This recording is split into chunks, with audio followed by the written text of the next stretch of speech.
பிரியமானவர்களே, இன்றைய தின மன்னா உபாகமம் 33 அதிகாரம் 28 வசனம். இஸ்ரவேல் சுகமாய் தனித்து வாசம் பண்ணுவான்.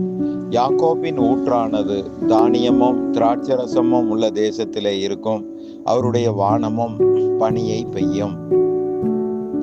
இஸ்ரவேல் சுகமாய் தனித்து வாசம் பண்ணினான் என்று சொல்லப்பட்டிருக்கிறது.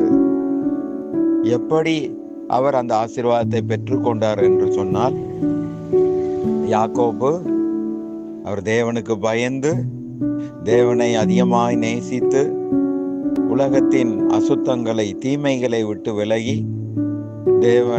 தேவனை கனம் பண்ணுகிற மனிதனாயிருந்தார். அதனால்தான் அவர் சுகமாய் தனித்து தேவனோடு வாசம் பண்ணினார். அப்படியே நாமும் நடந்து கொண்டோம் என்று சொன்னால், மெய்யாகவே தேவாதி தேவன் யாக்கோபை போல சுகமாய் தனித்து வாசம் பண்ண நமக்கும் கிருபை தருவார்.